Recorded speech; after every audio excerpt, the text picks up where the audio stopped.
بسم اللہ الرحمن الرحیم۔ السلام علیکم کلاس 4، امید ہے آپ سب خیریت سے ہوں گے۔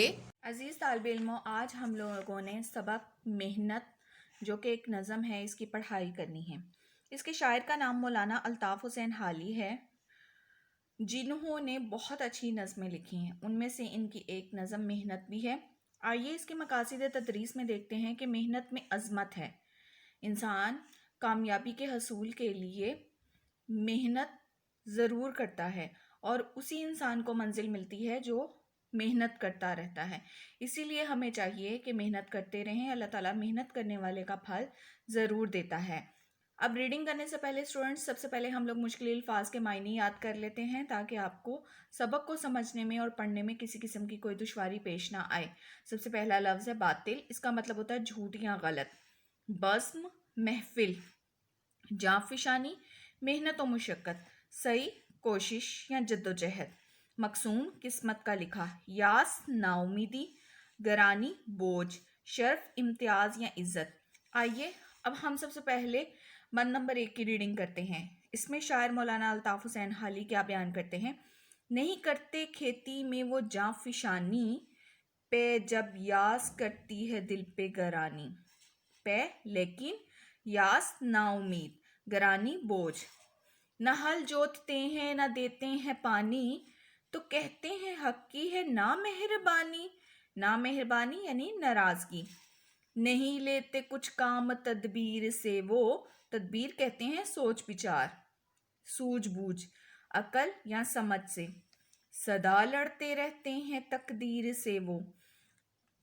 اب شاعر مولانا الطاف حسین حالی اس بند میں بیان کرتے ہیں کہ کسان ایک محنتی انسان ہوتا ہے، مگر کچھ کسان کھیتی باڑی کے عادی نہیں ہوتے، اس لیے انہیں اچھی فصل کی امید بھی نہیں ہوتی۔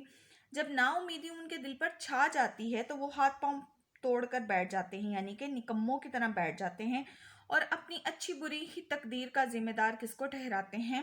اپنی قسمت کو، یعنی کہ وہ سوچ بچار سے تو کام لیتے ہی نہیں ہیں، تو پھر کچھ نقصان ہونے کی صورت میں سارا کا سارا الزام اپنی قسمت کو دے دیتے ہیں۔ بند نمبر 2 دیکھیں۔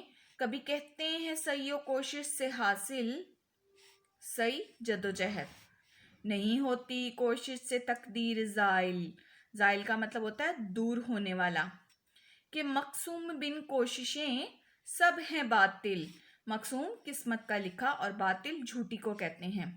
برابر ہیں یہاں محنتی اور کاہل، کاہل نکارہ سست یا نکمے شخص کو کہتے ہیں۔ ہلانے سے روزی کی گر ڈور ہلتی، روزی رزق، تو روٹی نکموں کو ہرگز نہ ملتی۔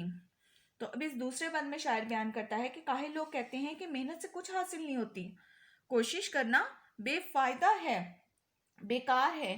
ان کا کہنا ہے کہ محنت کرنے سے نہ اچھی تقدیر بدلتی ہے نہ ہی بری تقدیر بدلتی ہے، بلکہ یہ لوگ سمجھتے ہیں کہ اس دنیا میں محنتی اور بیکار لوگ سب برابر ہیں۔ آئیں بند نمبر 3 دیکھتے ہیں۔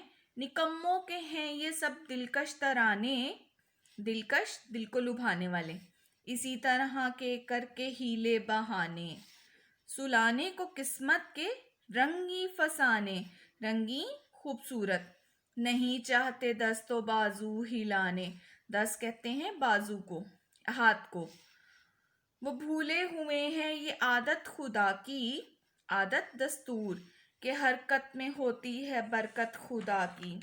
اب شاعر کہتا ہے کہ یہ ناسمجھی کی باتیں جو ہیں نا، وہ کام چور لوگ، جو نکمے لوگ ہوتے ہیں، وہ اپنے دل کو لبھانے کے لیے کرتے ہیں۔ وہ کام نہ کرنے کے لیے اس قسم کے خوبصورت بہانے ڈھونڈ لیتے ہیں تاکہ ان کو ہاتھ پاؤں ہلانا ہی نہ پڑے۔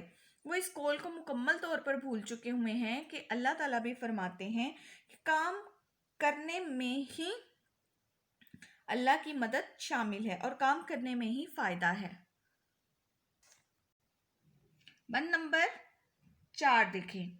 مگر ایک فریق اور ان کے سوا ہے، سب اس بزم میں جن کا نور و ضیاء ہے۔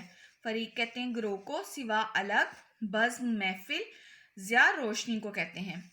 شرف جس سے نوح بشر کو ملا ہے، شرف عزت، مقام، امتیاز، نوح بشر انسان، سب اس باغ میں جن سے نشو نما ہے، یعنی ترقی پروان چڑھانا. ہوئے جو کہ پیدا ہیں محنت کی خاطر، بنے ہیں زمانے کی خدمت کی خاطر. اب شاعر کہتا ہے کہ کسانوں کا ایک گروہ ان نکمیوں کے بالکل برعکس ہوتا ہے، اور انہی کی وجہ سے اس دنیا میں روشنی یعنی کہ زندگی کی رمق ہے. انہی کی وجہ سے انسان کو یہ عزت اور بلند مرتبہ ملا ہے کہ انسان ایک محنتی اور خدمت گار شخص کہلاتا ہے.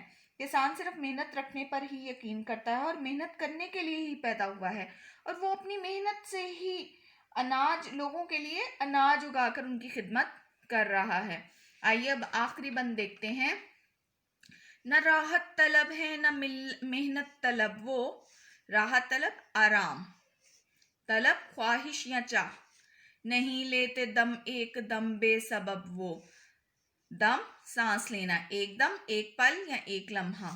لگے رہتے ہیں کام میں روز و شب وہ، روز دن شب رات. بہت جاگ لیتے ہیں سوتے ہیں تب وہ تھکتے ہیں اور چین پاتی ہے دنیا. چین سکون کماتے ہیں وہ اور کھاتی ہے دنیا. اب اس آخری بند میں شاعر کہتا ہے کہ کسان آرام کے بالکل بھی خواہش مند نہیں ہوتے. جو کسان محنتی ہوتے ہیں، اور ان کی محنت جو کہ ہے وہ کسی بھی ایک قوم، گروہ یا فرقے کے لیے نہیں ہوتی بلکہ پوری دنیا کے لیے ہوتی ہے. وہ سارا دن محنت و مشقت میں لگے رہتے ہیں اور رات کو جا کر آرام کرتے ہیں، اور ان کی یہ محنت جو ہے وہ دنیا کے لیے سکون کا باعث بنتی ہے، جس سے ساری دنیا اپنی بھوک مٹاتی ہے، کیونکہ یہ لوگ اناج اگاتے ہیں اور ساری دنیا کھاتی ہے. تو اسٹوڈنٹس، یہ تھی محنت نظم. امید ہے آپ کو اچھے طریقے سے سمجھ آئی ہوگی. اب آپ نے مشکل الفاظ جتنے بھی آپ کو بتائے گئے ہیں، آپ نے وہ سارے زبانی یاد کرنے کی کوشش کرنی ہے. اللہ حافظ.